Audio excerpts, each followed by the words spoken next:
Friends, இன்னைக்கு சுரக்காய் பொரியல் எப்படி பண்ணுறதுன்னு பார்க்கலாம். அதுக்கு வந்து நான் ஒரு முழு சைஸ் சுரக்காயை இந்த மாதிரி பொடி பொடியாக கட் பண்ணி வச்சுருக்கேன். அடுத்தது ஒரு சின்ன சைஸ் வெங்காயம், ஒரு 2 வரமிளகா, கொஞ்சமாக கருவேப்பிலை. இப்போ வாங்க எப்படி செய்கிறதுன்னு பார்க்கலாம். அதுக்கு அடுப்பில் வந்து இந்த மாதிரி ஒரு வடைச்சட்டி வச்சுட்டு அதில் கொஞ்சமாக எண்ணெய் ஊற்றிருக்கேன். 1 டேபிள் ஸ்பூன் எண்ணெய் ஊற்றிருக்கேன். எண்ணெய் நல்லா காஞ்சதும் இதில் வந்து கொஞ்சமாக கடுகு நல்லா பொரிஞ்சு வரட்டும். கொஞ்சமாக கடலைப்பருப்பு, பொரியலுக்கு கடலைப்பருப்பு சேர்த்து செஞ்சால் தான் டேஸ்ட்டு வந்து நல்லாயிருக்கும். கடலைப்பருப்பு நல்லா வெடிச்சிருச்சு. இது கூடவே நம்ம கட் பண்ணி வச்சுருக்கிற வெங்காயம், மிளகாய், கருவேப்பிலை சேர்த்துக்கலாம். நல்லா மிக்ஸ் பண்ணிடலாம்.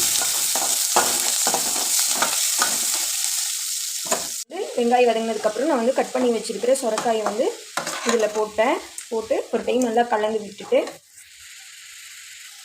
காய்க்கு தேவையான அளவு உப்பு சேர்த்து ஒரு டைம் கலக்கிட்டு மூடி வச்சிடலாம். சுரக்காயே தண்ணி விடும் அப்படிங்கிறதுனால நான் இதில் ஒரு சொட்டு தண்ணி கூட ஆட் பண்ணல. மூடி வச்சா ஆவிலேயே நல்லா வெந்துடும். முக்கால்வாசி வெந்துருச்சு. இன்னொரு கொஞ்சம் வெந்ததும் நம்ம எப்படி இருக்குன்னு பார்க்கலாம். பாருங்கள், காய் வந்து முக்கால் வெந்துருச்சு. மூடி போட்டதில் ஆவிலேயே காய் வெந்துருச்சு. நம்ம காய் வந்து ஓப்பன் பண்ணி வேக விட்டோம் அப்படின்னா வந்து அதோட சத்துக்கள் பூரா ஆவிலேயே போயிடும். அதுக்காக தான் நம்ம காய்கள் சமைக்கும் போது வந்து மூடி வைக்கலாம். அவ்வளோதான் ஃப்ரெண்ட்ஸ், டேஸ்டான சூப்பரான ஹெல்த்தியான சுரக்காய் பொரியல் ரெடி. நான் இதில் இன்றைக்கி தேங்காய் ஆட் பண்ணல. உங்களுக்கு வேணும் அப்படின்னா நீங்கள் தேங்காய் ஆட் பண்ணிக்கோங்க.